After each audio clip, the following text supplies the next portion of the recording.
À l'échelle nationale, un développement différencié. En 1801, il y avait en France 5 villes de dimension européenne, Paris, Rouen, Nantes, Bordeaux et Lyon. Mais la dynamique centralisatrice royale des XVIIe et XVIIIe siècles s'accélère avec la Révolution française et le XIXe siècle. Le centralisme jacobin conduit à l'accumulation d'activités supérieures. Le centralisme jacobin conduit le centre à accumuler les activités supérieures dans les domaines de la politique, l'administration, la culture ou l'économie.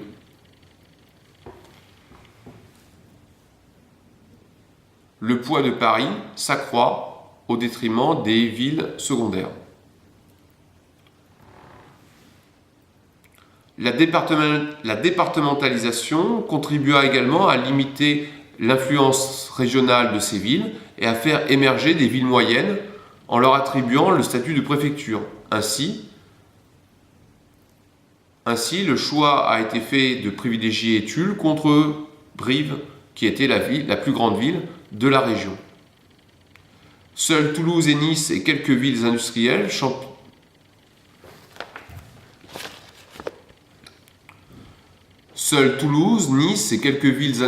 champignons du Nord, telles que Valenciennes ou Roubaix, ou les villes minières plus isolées, comme Le Creusot ou Carmaux, ont une croissance supérieure en termes démographiques à celle de Paris pendant cette période. Cependant, cette tendance est à nuancer à partir de l'après-Seconde Guerre mondiale. Tenant compte de la macrocéphalie parisienne, l'État a impulsé une politique de décentralisation industrielle. Décentralisation industrielle et administrative qui corrobore une dynamique propre de l'économie privée et de l'urbanisme.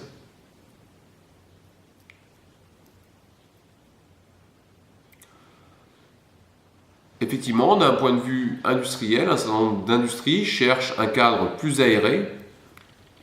Effectivement, en termes industriels,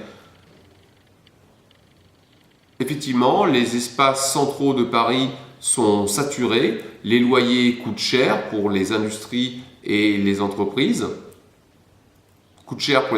dans la location de loyers.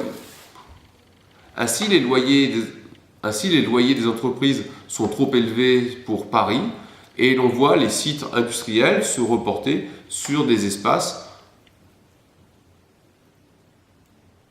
plus accessibles avec les nouveaux transports qui se sont développés. Non, c'est nul, putain, j'en ai marre.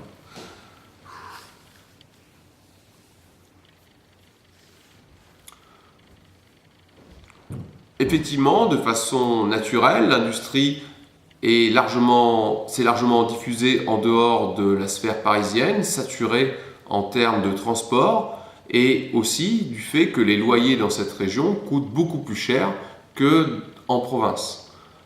Ainsi, les entreprises étaient obligées de payer des loyers pour installer leurs activités qui coûtaient fort cher, les hangars, les bureaux, les sites productifs, mais aussi doivent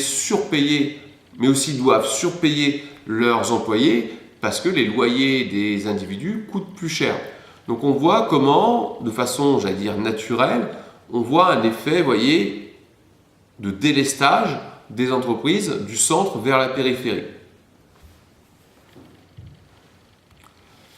Si l'on établit un classement des agglomérations françaises selon le nombre d'habitants, la concentration des activités, le dynamisme, on peut aboutir à un classement que je soumets à votre approbation.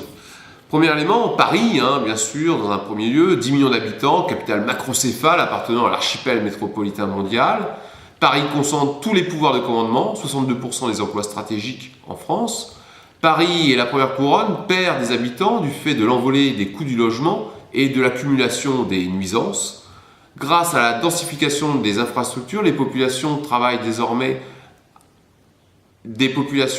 à Paris peuvent se loger à 100 ou 200 km de la capitale. C'est ainsi que Saint-Pierre-des-Corps et Tours sont devenus des villes banlieues de Paris, puisque chaque mois, c'est plus de 2500 abonnements qui sont pris par des salariés qui habitent dans notre bonne ville, mais qui travaillent à Paris.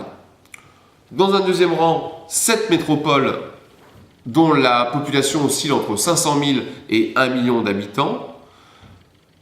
Ces métropoles structurent des espaces régionaux élargis et disposent d'infrastructures leur permettant d'entretenir des rapports avec l'étranger, que ce soit des pays frontaliers, Lille avec la Belgique ou l'Angleterre, Lyon avec l'Italie ou la Suisse, Strasbourg avec l'Allemagne, le Luxembourg ou la Suisse.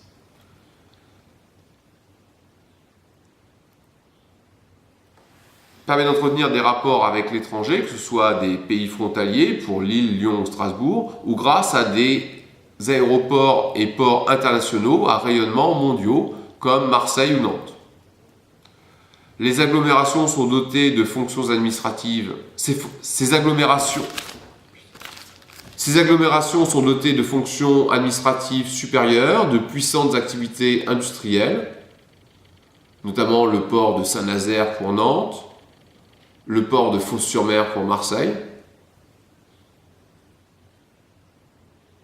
le pôle aéronautique de Toulouse ou le pôle chimique de Lyon. La renommée de Bordeaux est liée à ses vins exportés dans le monde entier. On voit donc là la dimension agricole et non pas industrielle. Ces agglomérations connaissent la plus grande croissance.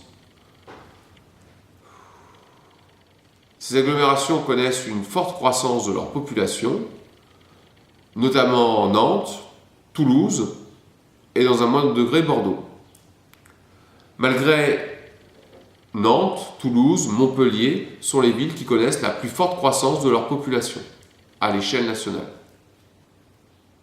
Malgré l'attraction liée à la qualité des services disponibles, éducation, santé, culture et loisirs, et aux nombreux emplois proposés et aux nombreux emplois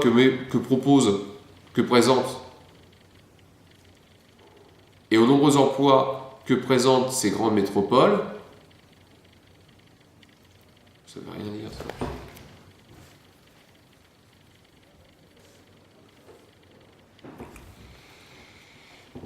Malgré le dynamisme de ces villes, des effets négatifs freinent leur croissance. Climat pour Lille et Strasbourg, saturation de l'espace à Lyon, du fait de l'encaissement dans la vallée du Rhône, insécurité à Marseille, explosion littérale de Montpellier qui conduit à une hausse considérable des loyers qui en font une ville très chère, qui en font une ville où les loyers sont très élevés. Dans un troisième temps, je distinguerai 26 agglomérations de plus de 200 000 habitants, allant de Toulon avec 500 000 habitants à Caen, 200 000 habitants, s'y inclut notre ville de Tours avec 350 000 habitants. Ces villes dominent leur département et les franges des départements voisins. Les plus dynamiques sont Montpellier, Rennes et Grenoble qui ont su impulser une politique industrielle et de recherche ambitieuse couplée à un environnement jugé agréable. Certaines profitent de leur proximité avec Paris. Où sont-elles vampirisées par la capitale, On peut s'interroger pour une ville comme Tours.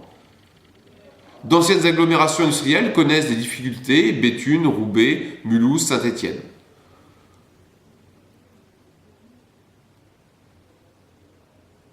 D'autres villes s'interrogent du fait de la présence ou de l'absence potentielle. Non, ça c'est bon, on laisse tomber. Donc au phénomène de métropolisation se surimposent donc des dynamiques régionales qui corrigent positivement ou négativement le développement urbain. Effectivement, des facteurs sociologiques, attirance pour le soleil et la montagne, font que certaines villes comme Montpellier ou Grenoble ont bénéficié d'un surcroît de dynamisme. A contrario, Lille, très déficitaire en soleil, a une image négative sur ce point de vue.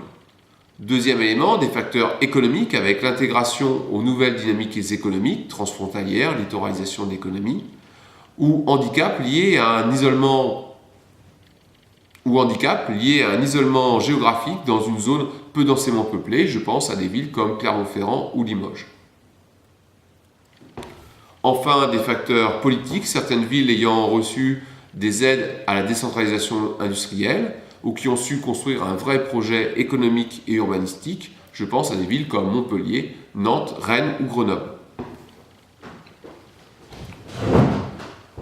En dehors des dynamiques de la